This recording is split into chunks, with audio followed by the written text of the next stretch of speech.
vou passar a palavra para a doutora Isadora Cartacho. Obrigada, Tereza. Também vou tentar ser bem informal, acho que a proposta é essa. Eu sou Isadora Cartacho, atualmente tenho a honra de ser secretária-geral de Contencioso, mas, antes de tudo, eu sou uma advogada da União lotada há quase 20 anos na Secretaria-Geral de Contencioso, né? Então, com a experiência de quase 20 anos de AGU na Secretaria em atuação perante o Supremo Tribunal Federal, né? Nessa parte de apresentação. E a Secretaria é o órgão da AGU que representa a União perante o Supremo nas causas não fiscais e atua no controle concentrado de constitucionalidade. Quando a Tereza me fez o convite, eu fiquei muito feliz, muito honrada, renovo o agradecimento, e fiquei pensando o que é que eu poderia trazer. E conversávamos. Hoje, perante o Supremo Tribunal Federal, não só em outras instâncias também, mas de uma forma muito intensa, nós temos arguições de descumprimento de preceito fundamental que cuidam, tem um aspecto, tem um caráter estrutural, de demandas estruturais, e tratam de várias políticas sociais, dentre elas, e por isso que eu estou destacando aqui a temática ambiental. Em especial, duas ADPFs, a ADPF 760, a ADPF 743, sob a relatoria atualmente do ministro Flávio Dino, 760, do ministro André Mendonça, em que as políticas públicas ambientais do país, num tratamento totalmente transversal, envolvendo várias áreas, e a gente, na Advocacia Geral da União, no centro dessa questão, elas estão sendo tratadas, estão sob monitoramento do Supremo Tribunal Federal. Eu acho, muito rapidamente, só para a gente contextualizar, teoricamente, o que é uma ação estrutural, né?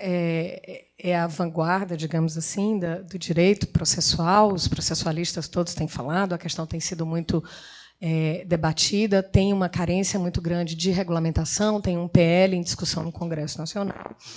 Mas, para a gente tentar compreender uma ação estrutural, para além daquelas obrigações de fazer, de uma ação civil pública, ela tem 3 pressupostos. Ela pressupõe uma violação sistêmica e massiva de direitos fundamentais, aqui a gente está falando da questão ambiental. Ela tem um pressuposto político, que seria uma omissão reiterada e em nível muito grave, um efetivo bloqueio institucional por parte do poder público, e ela tem um pressuposto jurídico, que é a necessidade de uma atuação articulada de várias instituições públicas, muitas vezes de várias esferas federativas, muitas vezes entre os poderes, e muitas vezes aliados também com a sociedade civil, para que esse estado de violação sistêmica generalizada, etc., seja superado ou, pelo menos, mitigado. Então, a questão ambiental entra nessa situação. Nós temos essas duas, hoje, em uma fase avançada de execução, com planos apresentados perante o Supremo Tribunal Federal, e aí entra a Advocacia Geral da União. Enquanto órgão de representação da União, do poder público, perante o Supremo, como um elemento de elo entre todos esses atores que precisam articular, com um papel institucional fundamental, não só de fazer... A gente não faz exatamente uma defesa do poder público. A gente tem um papel de levar as políticas públicas. A gente tem um papel de, juridicamente, unir os vários órgãos, de convencer o judiciário, e agora, só um parênteses, né? É bem mais confortável falar isso com o atual contexto político, em que há um efetivo e um genuíno compromisso com a temática ambiental. Então, o nosso papel acaba sendo de convencer o judiciário de que a política pública ambiental é do executivo e deve ficar no executivo, né?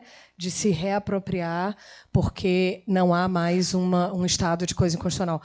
Flávio falava agora no painel há pouco, que assumimos em 2023 com o desafio de demonstrar que não havia mais esse estado de coisa inconstitucional. E conseguimos.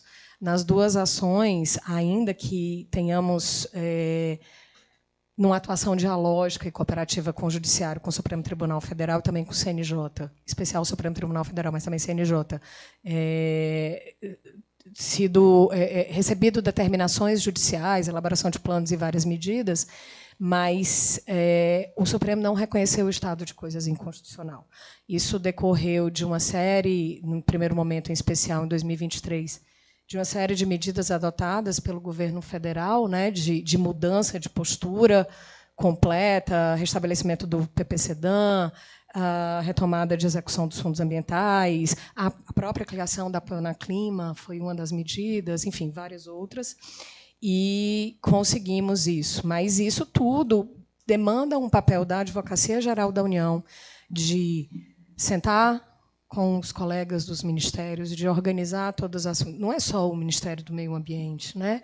São todas as políticas que estão sendo feitas e colocar isso de uma forma aglutinada, de uma forma coordenada, de uma forma articulada entre os entes, em uma entrega para o Judiciário que demonstre realmente um comprometimento e medidas efetivas em relação à questão ambiental e à questão climática. Então, nós fazemos essa ponte, nós fazemos a articulação, todas medidas de governança, né, de liderança, em alguma medida até de controle, não no sentido, a gente tem que ter muita consciência do nosso papel, a gente não está fazendo controle dos ministérios, mas a gente faz alerta dos riscos jurídicos, dos riscos institucionais que determinadas posturas, que determinados órgãos podem ter e que podem desaguar em eventuais condenações ou determinações por parte do Judiciário.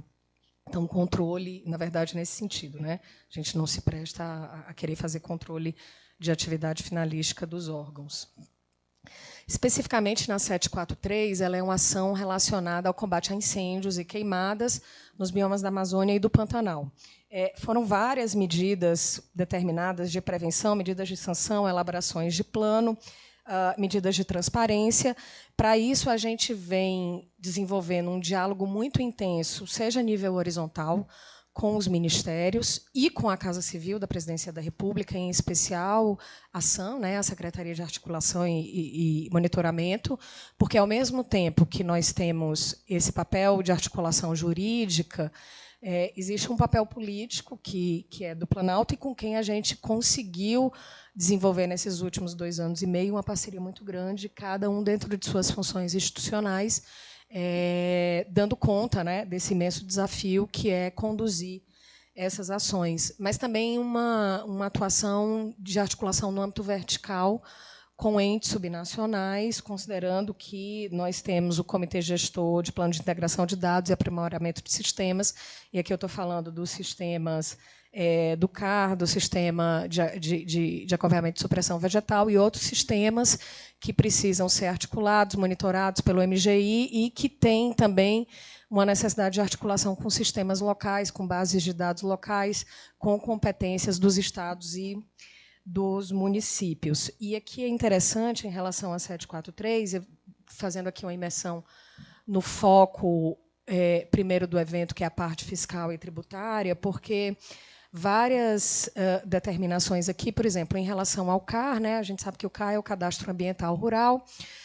Uma das questões que está em debate na 743 seriam as hipóteses em que o procedimento normativo, a regulamentação de suspensão do CAR, suspensão do CAR em relação a proprietários que não cumprem a condicionantes e normas de conformidade ambiental. Como se dá, como é que é feito, quem que faz isso? Lembrando que o CAR a regularidade no CAR é um requisito para a obtenção de benefícios, para a obtenção de crédito rural. Então, quer dizer, isso aqui tudo relacionado nessa transversalidade que a gente tem em relação à temática ambiental e vários atores. Outro ponto também de várias determinações da DPF 743 é para desbloqueio e agilização na liberação de recursos do Fundo Amazônia via BNDES. A gente teve um em especial, teve algumas questões, mas, por exemplo, o Fortfisc, que era voltado especificamente ao IBAMA, no fortalecimento, né, Karina? No fortalecimento da capacidade operacional e da reestruturação do IBAMA, e só nesse projeto o Fortifis, que foram, se não me falar a memória, 825 milhões. Isso tudo veio dentro de uma articulação para superar algumas dificuldades operacionais e que saíram no âmbito da 743, em um diálogo muito intenso nosso com os colegas do IBAMA.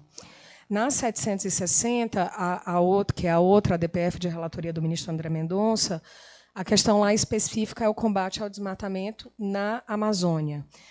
Ela tem uma situação um pouco mais complexa, digamos assim, porque enquanto combate a incêndios, queimadas, a gente teve a situação nos anos passados, por conta da seca intensa e do aumento do número de queimadas, em relação ao desmatamento, felizmente, a gente tem um cenário um pouco que avançou muito, bem melhor, e as medidas que foram adotadas ali desde o primeiro semestre, desde janeiro de 23, ao longo ali de 2023, pelo governo, pelo Ministério, enfim, contribuíram muito para, como eu falei, para o reconhecimento das ações do governo federal com o não reconhecimento do estado de coisas inconstitucional, e aí vieram determinações de elaboração de planos que estão sendo feitos de forma muito efetiva e o monitoramento desses planos por parte do Supremo Tribunal Federal. E aí, nesse aspecto, a SGCT funciona como esse elo entre todos os órgãos de articulação para o cumprimento e para o monitoramento desses planos. A gente faz um olhar muito estratégico sobre essas entregas. A gente tem que ser muito cuidadoso, tem um esmero muito grande na forma como leva essas questões, porque eu acho que o grande desafio nas ações estruturais, em tudo aquilo que eu acho que a gente tem que extrair daqui, desses encontros muito bons, partindo da premissa, felizmente, que nós temos um compromisso com a questão ambiental, isso é ótimo, mas a gente tem que retomar a governança total dentro do Executivo.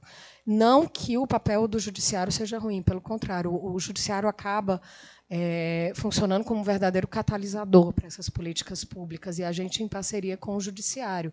Mas o doutor Flávio também falava isso quando falava da CEJAN. No momento que você tem que levar para o Judiciário, é porque você pressupõe que tem um problema de como as coisas deveriam funcionar.